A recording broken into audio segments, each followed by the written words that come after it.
해주실 분은 김광수 목사님이신데요. LA 지역에서 성문교회라는 교회를 개척하셔서 목회하셨고 금년에 은퇴를 하시고 성문교회 원로 목사님이십니다. 목사님은 저희 교회가 속해 있는 미주 성결교단의 총무와 총회장을 지내셨고 여러 분야에서 이민교회를 위해서 헌신하시고 수고하시고 또 많은 공적을 남기신 분입니다. LA 지역에서 목회하시다 은퇴하시고 여기서 한 1시간가량 떨어진 멘테카실이라는 곳에 이제 아드님이 집을 사주셨다고 그래요. 저도 그런 아들이 있으면 좋겠는데 그래서 은퇴 생활을 거기서 즐기고 계십니다. 그래서 이쪽 저희 지역에 오셨기 때문에 오늘 초대를 했고 같이 은혜를 나누게 되었습니다. 사모님과 함께 오셨는데요. 목사님, 사모님 잠깐 같이 일어나 주시면 우리 환영하겠습니다. 할렐루야, 감사합니다. 할렐루야. 참 여기 오고 싶었습니다. 그런데 오늘 이렇게 여러분들을 만나게 되고 반갑고요. 또 아까 성가하신 분들, 연세가 많으신 분이신데 참 은혜를 받았습니다. 예, 어떻게 저렇게 연세 드신 분들이 그렇게 노래가 찬양이라고 하는 찬양은 세상의 그런 노래가 아니고 그 가만히 들어보니까 이 사람의 막 움직이는 그런 것을 보면서 참 교회가 좋다 하는 생각이 있습니다. 근데 좀 가까우면 내가 매일같이 나올 텐데 거기서 오는 게 그렇게 적지 않습니다. 그러나 여러분들 이렇게 보면서 생각나는 대로 기도해 드리고 그리고 함께 가끔 와갖고 이렇게 좀 보겠습니다. 여러분 오늘 하나님의 말씀을 우리 목사님께서 전하라고 그래갖고 하나님의 말씀을 준비해 갖고 왔습니다. 오늘 말씀의 제목은 부르심에 합당한 자라고 하는 것입니다. 따라합시다. 부르심에 합당한 자. 부르심에 합당한다. 여러분 사람마다 부르심이 다릅니다. 저는 비행기를 타는 것을 좋아합니다. 10시간, 15시간 가도 새로운 곳을 간다는 희망 때문에 얼마든지 참습니다. 특히 이륙하고 착륙할 때가 좋습니다. 이륙하고 착륙하는 모습을 보면 무엇인가 경이로운 것이 느껴지게 됩니다. 그러나 반면에 많은 사람들은 비행기 타는 것이 고역이라고 합니다. 사람마다 이렇게 취향이 다릅니다. 사람마다 소명도 다릅니다. 각자에게는 자기만의 소명이 있습니다. 남이 될 필요가 없고 내 일에 남의 일보다 비천하다고 여길 필요도 없습니다. 중요한 것은 하나님이 그 일로 나를 부르셨다는 소명의식입니다. 문제와 갈등을 극복하고 자기를 극복하려면 소명의식이 분명해야 합니다. 소명은 자기 장래를 결정짓는 중대한 문제입니다. 소명을 받으면 그때부터 자기의 것이란 아무것도 없습니다. 몸과 마음도 자기 것이 아니고 물질과 시간도 자기 것이 아니라는 강한 자기 부정, 자기 부인으로 살아야 하는 것입니다. 예수님이 십자가를 지려고 예루살렘에 입성하기 전에 제자들에게 근처의 마을에 매인 나귀 새끼를 끌고 오라고 했습니다. 그때 주인이 왜 나귀 새끼를 끌고 가느냐고 묻거든 주님이 쓰시겠다고 대답하라고 했습니다. 그래서 한 번도 쓰임받는 경험이 없었던 나귀 새끼도 주님의 쓰임을 받았습니다. 그처럼 이 소명은 경험이 많아야 되는 것은 아닙니다. 부르심이 있으면 소명을 받는 것입니다. 어떤 분은 자기는 능력이 없어서 어떤 직분을 감당치 못하겠다고 합니다. 그래도 그 자리로 하나님이 부르셨다면 그 자리를 맡아야 합니다. 여러분, 사명과 소명은 다릅니다. 사명은 스스로 해야 할 일을 깨닫는 것이기에 자기가 느끼고 확신하고 선택하고 결심하는 것이지만은 소명은 주님의 부르심을 이해하고 순종하는 것입니다. 그래서 능력이 없어도 주님의 뜻에 최대하에 순종하며 어려운 길도 능히 헤쳐나갈 수 있고 그때 진정한 헌신도 가능합니다. 참된 헌신은 2차 계획은 없는 것입니다. 그러므로 헌신할 때는 비상구라고 하는 표지판을 제거하십시오. 비상구가 있으면은 값을 치르기보다는 비상구로 탈출하려는 유혹이 계속되고 있습니다. 여러분 사도 바울을 보십시오.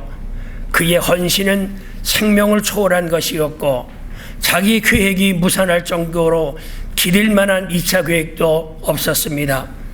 이처럼 소명의식을 가지고 2차 계획이 없을 정도로 헌신하면은 하나님은 반드시 그의 인생의 높은 거지로 이끌어 주시는 것입니다. 믿으십니까? 그렇다면 오늘 부름받은 자의 자세는 어떠한 것입니까? 본문 11절의 말씀을 보면은 사도 바울은 데살로니가 교인들이 하나님이 부르심에 합당한 자로 여김을 받기 위하여 기도한다고 했습니다. 부르심도 중요하지만 부르심에 합당한 자가 되어야 한다는 것입니다. 부르심에 합당한 자가 되려면 어떻게 할까요? 첫째로 행복과 기쁨이 있어야 합니다. 본문 11절에 보면은 사도 바울은 모든 선을 기뻐함과 라고 말씀하고 있습니다. 조명받은 자는 맡은 일을 하면서 행복과 기쁨이 있어야 합니다. 이 시간에 말씀을 듣는 성도들이 우리 교회 여러 직분을 맡으셨지만은 그러나 자기에게 주신 것을 언제나 기뻐하면서 조그만 것이라도 감사하게 할 때 하나님의 놀라운 축복과 은혜가 함께한다는 말씀입니다.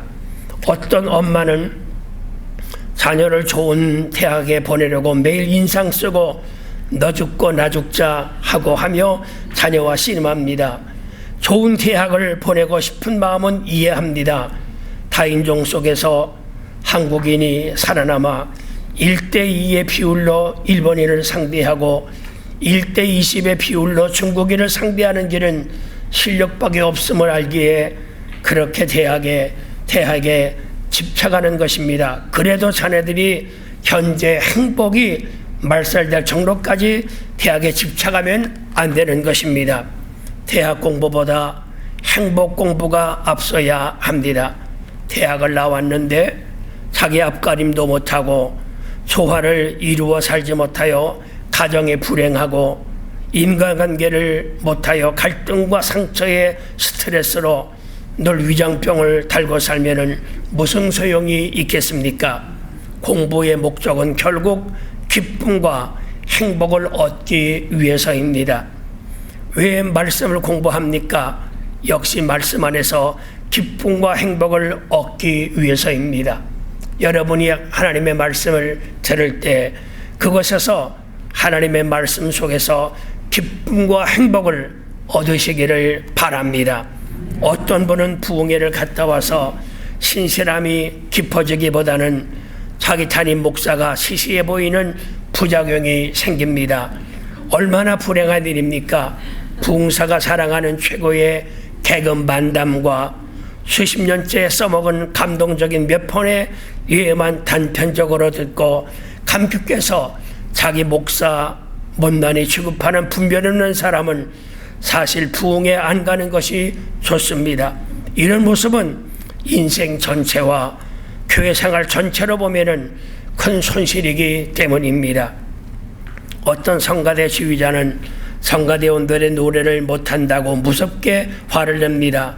그러나 성가대원들은 다 마음 조인 채로 우거지상을 하며 노래합니다.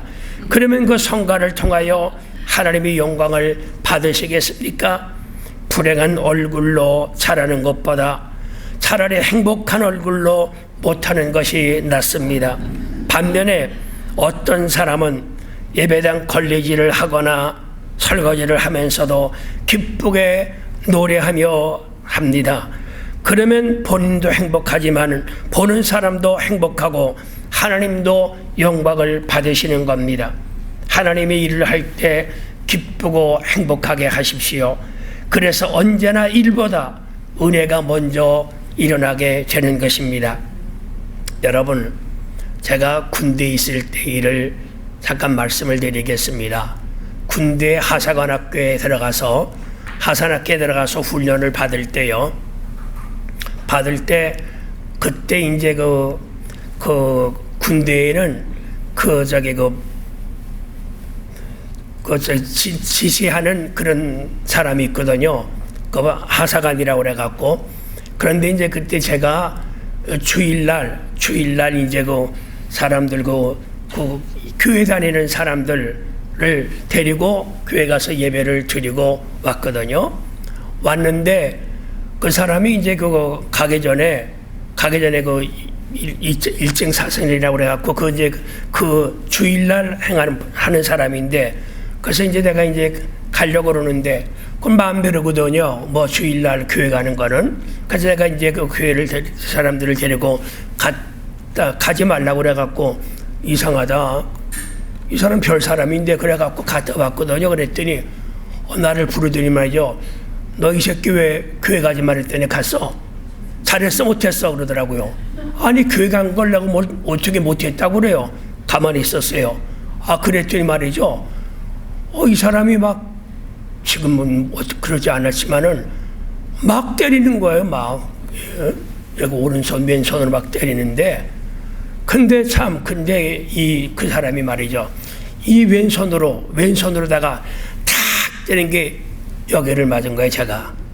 그래갖고 여기가 먹었어요. 그러나 여기도 또 들리니까, 여기는 뭐 그냥 덜 들리지만은, 그러나 그런 것을 보면서 말이죠. 그래도 뭐 하나님께서 이렇게 하셨구나. 근데 말이죠. 교회 갔다가 오니까 말이죠. 너 이 새끼 잘했어 못했어? 아니 교회 간 걸 무슨 못했다고 그래요? 그래서 이상하다 그러면서 가만히 있어서 그랬더니 약 올라갔고 여길 때려갖고 그렇게 귀가 안 들리는 거예요. 여러분, 우리가 이걸 제가 말씀을 왜 드리냐면은요, 주님의 일을 또는 주님의 말씀을 나가려고 하다 보면은 때로는 그런 원치 않는 그런 것들이 나에게 올 수 있는 경우도 있다라고 하는 것을 여러분에게 말씀을 드립니다. 아까 제가 이렇게 나오셔서 여기 성가를 부르시는 여기 아주 노이신 분들이 하시는데 말이죠. 정말 은혜 많이 받았어요. 어떻게 다들 저분들이 기도를 많이 하시는 분이구나. 왜냐면은 은혜가 있더라고요. 은혜가 하나님이 기뻐 받으실 거예요. 여러분, 하나님이 일을 할 때는 기쁘고 행복하게 하시기를 바랍니다. 그래서 언제나 일보다 은혜가 먼저입니다. 우리의 손길이 있어야 하나님의 일이 친척되는 것이 아닙니다. 그러므로 교회를 돕겠다고 하기 전에 먼저 은혜를 많이 받고 기쁘고 행복한 모습을 보여주시며 살아가는 우리 성도들 되시기를 축원합니다. 목회자가 제일 힘이 빠질 때는 성도가 불행하게 살 때입니다. 사도 바울은 어떤 환경에서도 기쁨과 행복의 노래를 불렀습니다. 그처럼 소명받은 자는 어떤 환경에서도 기쁨과 행복을 잃지 말아야 하는 것입니다. 부르심에 합당한 자세는 행복과 기쁨이 있어야 합니다. 두 번째는 십자가를 기쁘게 져야 합니다. 본문 11절 하반부에서 사도 바울은 믿음의 역사를 능력으로 이루게 하시고 라고 말씀했습니다. 따라합시다. 믿음의 역사를 능력으로 이루게 하시고. 여러분이 가지고 있는 믿음의 역사를 능력으로 이루게 하신다는 말씀이 뭐냐면요, 능력을 하나님이 주신다는 거예요. 할렐루야!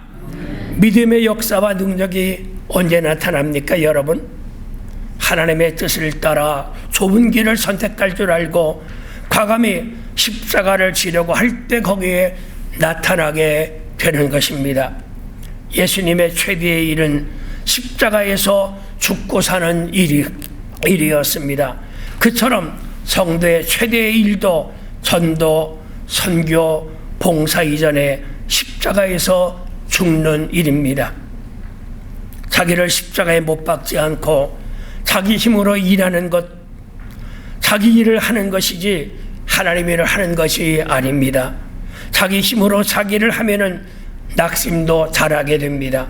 자기를 나타내려는데 뜻대로 안 되고 게다가 누가 뭐라고 하면 금방 낙심이 되는 것입니다. 어떤 사람은 누구 때문에 일을 못하겠다고 합니다.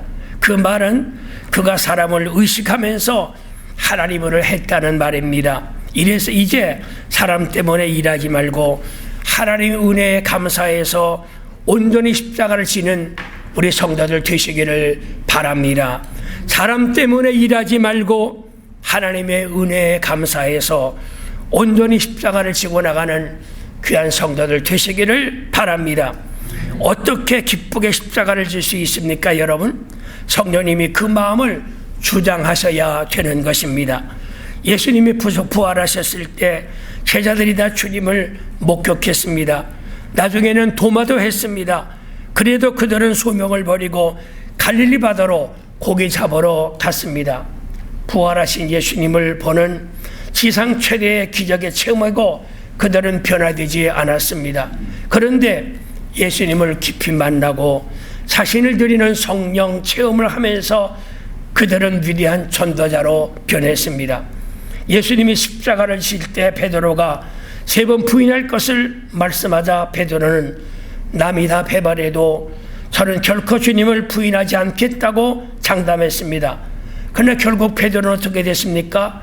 예수님을 부인했습니다. 이처럼 십자가는 자신의 힘으로 그리고 장담해서 질 수 있는 것이 아닙니다. 성령님이 힘을 주셔야 십자가를 지고 나갈 수가 있습니다. 성령님이 임하면은 그때는 부인하려고 해도 할 수 없고 살아도 예수, 죽어도 예수를 고백하며 십자가를 지게 됩니다. 이처럼 성령 안에서 죽음을 고백하는 십자가의 신앙이 있어야 합니다. 그런 의미에서 한국 당단은 크게 참여해야 합니다. 특히 부흥회라고 하는 이름을 빌어서 애굽을 바라보게 하는 것은 지금 뼈저리게 느끼고 있습니다. 입으로는 예수님을 말하지만은 미용에는 예수님의 정신이 없이 거의 개그 순종의 얘기로 가나안 땅이 아닌 애굽을 바라보게 만드니까 많은 한국 교인들이 여전히 사막 가운데 헤매게 되는 것입니다. 물론 광야에서 헤매다 죽어도 천국을 갈 수 있습니다. 그렇지만 얼마나 불행한 삶입니까? 이제 예수님을 믿을 때 자존심과 세상의 욕심을 버리고 성령 안에서 심령이 기쁨과 즐거움과 감사로 채워지게 하시기를 바랍니다. 물질도 소명도 이루기 위하여 추구하되 욕심을 채우려고 촉구해서는 안 된다는 말씀입니다. 예수님의 정신도 없이 많이 가지지만은 오히려 불행의 가능성을 가지고 나중에 하나님 앞에 책망을 받게 되는 것입니다. 여러분, 성도가 가진 물질은 누구 것입니까? 자기 것입니까? 아니면은 하나님 것입니까? 그렇게 많은 교인들은 자동적으로 말합니다. 하나님 것입니다. 그러나 차라리 제 것입니다라고 솔직하게 대답하는 것이 낫습니다. 말로는 하나님 것입니다라고 해놓고 하나님을 위해서는 조금 쓰고 자기만 위해서는 펑펑 쓴다면은 그 위선 때문에 책망이 받게 되니까 차라리 자기 것이라고 말하는 것이 더 솔직하는 것이 아니겠습니까? 물론 진짜로 자기 것이라고 생각하라는 말이 아니라 욕심을 털어내는 문제와 하나님의 주권의 문제에 진지해져야 한다는 것입니다. 성령 체험의 가장 뚜렷한 증거인 십자가 신앙도 없이 하나님의 주신 축복으로 자기 욕심만 채우려고 하면은 차라리 축복을 많이 받지 않은 것이 더 좋은 것입니다. 많이 축복받아서 책망받을 일만 많이 하면은 그게 무슨 축복이겠습니까, 여러분? 그러므로 십자가를 지고 이웃과 나를 간호가 없다면은 차라리 조금 파는 것이 더 낫습니다. 어느 날 프랜시스가 제자들과 함께 길을 가는데 한 거린이 옷을 구걸했습니다. 그때 프랜시스가 말했습니다. 제자들아, 오늘 우리들의 옷 임자를 만났다. 제자들이 물었습니다. 선생님, 누가 우리들의 옷 임자입니까? 프랜시스가 거린을 가리키며 말했습니다. 이분이 우리의 옷 주인이니 빨리 옷을 벗어드리자. 그때 제자들이 다시 말했습니다. 선생님, 왜 저가 우리 옷의 주인입니까? 프랜시스가 말했습니다. 너희 옷은 누가 주었는가? 하나님이 주셨습니다. 그런데 하나님이 저분에게 주기를 원하시니까 그분이 우리 옷의 임자다. 이제 우리 옷을 벗어드리자. 그러자 제자들이 옷을 벗어주면서 프랜시스 앞에 무릎을 꿇고 말했습니다. 선생님, 우리가 언제쯤이면 선생님 가진 십자가 영성을 가질 수 있겠습니까? 성령 충만은 십자가를 지고 나누는 삶으로 가장 뚜렷하게 나타납니다. 초대교회 성령 충만한 성도들은 필요한 자에게 자기 것을 힘껏 나눠줬습니다. 부자라고 물질을 자랑하고 고가 사치품을 거치고 의식되는 것은 하나님 앞에서 생방들을 준비를 하고 있는 것입니다. 반면에 부자가 된 것은 하나님의 은혜로 생각하고 이 물질이 그에게 필요할 때 내가 가지고 있구나, 빨리 건져주자 하고 하는 사람은 성령 충만한 사람이고 그런 사람에게 진정한 축복과 행복이 있다고 하는 것입니다. 오늘날 여러 이단들이 많습니다. 종말론으로 두려움이 심어서 영혼을 약탈하거나 각종 이 무속신앙과 예언을 빙자한 점으로 영혼을 약탈하는 사람들이 이단이지만 예수님의 이름을 내세우며 애굽만 바라보게 하고 영혼은 광야에서 헤매게 만드는 것도 결국 이단만큼 나쁜 것입니다. 이제 우리는 예수님의 정신을 가지고 힘써 나누는 삶을 실천하십시오. 이처럼 십자가의 영성을 가지고 좁은 길을 가기를 기뻐할 때 바로 조만간 그의 앞에는 시온의 대로가 펼쳐지게 될 것입니다. 부르심에 합당한 자는 세 번째로 높은 고지를 점령해야 합니다. 본문 12절 말씀을 보면 사도 바울은 하나님과 주님의 은혜로 주님의 이름이 너희 중에 영광을 받고 너희도 주님 안에서 영광을 받기 원한다 했습니다. 이 말씀은 성도가 영광스러운 자라도 추구해야 할 필요가 있음을 도전하는 말씀입니다. 중요한 것은 무슨 동기로 그 영광스러운 자리를 추구하느냐는 것입니다. 자기 욕심을 채우려고 부와 권세를 구하는 것은 잘못이시지만 하나님의 이름을 높이고 많은 이웃을 도우고 부와 권세를 구하는 것은 잘못이 아닙니다. 축복받는 것보다 더 중요한 것은 그 축복을 잘 활용하는 것입니다. 축복을 선용할 줄 아는 사람이어야 인간 사회도 건강해집니다. 바닷물이 썩지 않은 이유는 물에 섞인 0.4%의 소금 때문입니다. 이처럼 0.4%의 의인만 있어도 그 사회는 썩지 않을 것입니다. 그런데 지금 한국의 성도가 전 인구의 25%나 되는데 왜 사회는 아직도 어둡습니까? 그 이유는 축복을 원하는 성도는 많지만은 축복을 선용하는 성도가 적기 때문이고 또한 높은 고지를 점령한 의로운 성도가 적기 때문인 것입니다. 전쟁에서 승리하려면 평지보다 고지를 점령해야 합니다. 군사학자들의 말에 의하면 고지는 평지보다 3배의 전력 증강 효과가 있다고 합니다. 그런데 고지를 빼앗기고 영성으로나 지성으로나 인격으로나 위치로나 평지에만 깔린 성도가 많으면 세상에 영향력을 미치지 못하게 되는 것입니다. 하나님은 성도에게 땅을 다스리고 정복하라는 소명을 주셨습니다. 그 말은 남을 학대하라는 말씀이 아닙니다. 여러분, 성경에는 낮아지라는 말씀이 많이 나옵니다. 그러나 그 낮아지라는 말씀에는 깊은 숨은 전제가 있습니다. 누가 낮아질 수 있고 낮아져야 합니까? 높은 사람입니까? 낮은 사람입니까? 물론 둘 다 낮아져야 합니다. 그러나 높은 사람이 낮아질 수 있고 낮아져야 할 사람이 당위성이 큽니다. 낮은 사람은 이미 낮은 존재이기에 사실상 더 이상 낮아질 것도 없습니다. 예를 들어서 공부 못하는 학생이 저 공부 잘못해요라고 한다면은 겸손한 태도를 가졌다고 해서 칭찬해 줄까요? 아닙니다. 사실을 말한 것 때문입니다. 그러나 공부 잘하는 학생이 저 공부 못해요 라고 하면은 겸손한 태도를 가졌다고 해서 칭찬해 줍니다. 하나님은 후자 학생의 모습을 가진 칭찬받는 심령을 원하십니다. 결국 예수님의 낮아지는 명령에는 아주 중요한 이 전제가 있습니다. 그것은 겸손한 고단자가 되고 겸손한 음지의 성도가 되고 음지에서 겸손하게 활동하는 부자 및 권력자가 되라는 전제입니다. 예수님이 자신을 낮추라고 한 것은 실력을 낮추라는 것이 아니라 사세를 낮추라는 것입니다. 그러므로 실력도 갖추고 인격도 갖추고 최선을 다하여 부와 권세도 갖출 수 있기를 힘쓰시기를 바랍니다. 그 위에 가식이 없는 겸손한 자세로 자기 것을 선하게 나누십시오. 바로 여기에서 선한 영향력이 나오게 되는 것입니다. 어느 날 예수님의 제자들 사이에 누가 높으냐는 다툼이 생겼습니다. 그때 예수님이 인자가 온 것은 성명을 받으려고 온 것이 아니라 섬기려고 왔다고 말씀했습니다.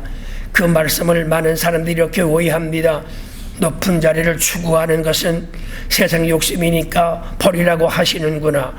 그러나 이 상황에서 예수님의 탓한 것은 높아지려는 것 자체가 아니라 높아지려는 잘못된 동기를 말씀하신 것입니다.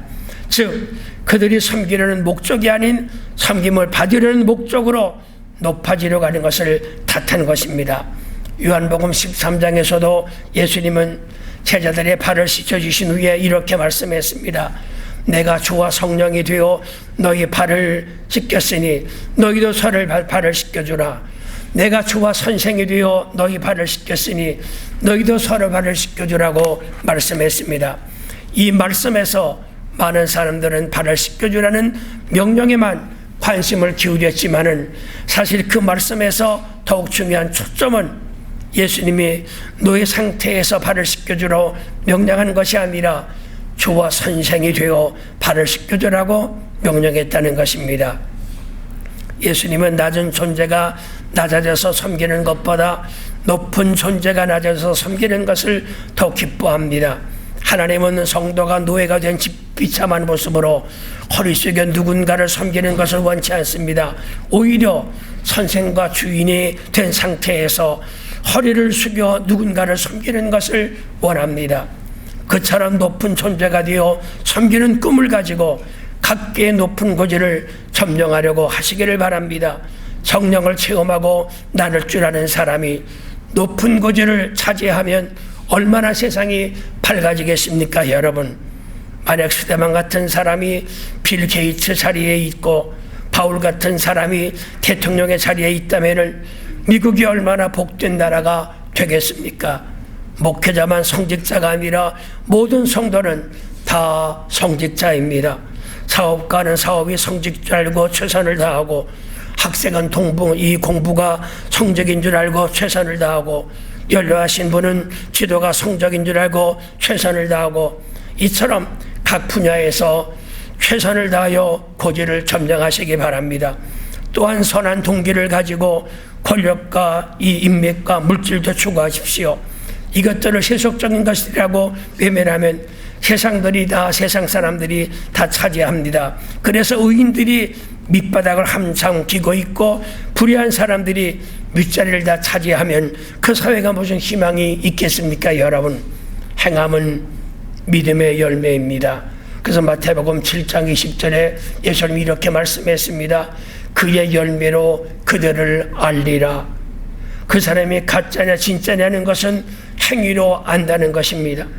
한 사람이 가지는 진정한 믿음은 행함에 의하여 나타날 수밖에 없습니다. 마태복음 3장 8절에 보면은 세례 요한은 회개에 합당한 열매를 맺어라 말했습니다. 이 야고보서는 믿음과 모순된 의미로서 행함이 아니라 믿음이 따라와야 행함을 강조하고 있다는 것입니다. 또 하나의 증거를 갖고 있습니다. 그것이 무엇입니까? 이 야고보서 자체가 누구에게 쓰여졌습니까? 신자를 위하여 쓰여진 것입니다. 야고보서는 이런 믿음을 가지고 있는 신자들에게 쓰여진 핵인데, 이미 믿음을 가진 신자들에게 이 행함에 따라와야 할 것을 강조하면서 쓰여진 책입니다. 내가 참으로 예수 그리스도를 나의 주님으로 구주로 영접하여 그를 신뢰하는 그리스도인이라면은 나는 지금 어떤 열매를 맺고 있습니까? 야고보서 2장의 결론의 말씀은 26절입니다. 영혼 없는 몸이 죽은 것 같이 행함이 없는 믿음은 죽은 것이라 말씀합니다. 여러분, 우리의 행함으로 살아있는 믿음의 모습으로 주변의 사람들에게 소리 없는 전도의 역할을 감당하여 많은 영광을 돌리시는 저놈들 되시기를 바랍니다. 기도하시겠습니다. 하나님 아버지, 독생자 예수 그리스도를 통하여 구원의 길을 허락하신 아버지시여, 아무런 자격도 조건도 없는 저희들을 구원해 주심을 감사합니다. 오늘의 말씀을 통하여 자신의 믿음을 보게 하심을 또한 감사하며, 우리들의 믿음이 행함으로 열매를 맺어서 산 믿음이 되게 하시고 마귀 사탄 시험에 넘어가지 않는 승리의 삶을 살아가는 성도들이 되게 하옵소서. 마귀 사탄의 시험에 넘어가지 않고 두렵고 떨리는 마음을 가지지 않게 하시고 회개에 합당한 열매를 맺게 하시고 산 믿음의 삶을 살아서 주님을 증거하는 사랑하는 우리 성도들의 공동체가 되게 해 주옵소서. 살아계신 예수님의 이름으로 기도하옵나이다. 아멘.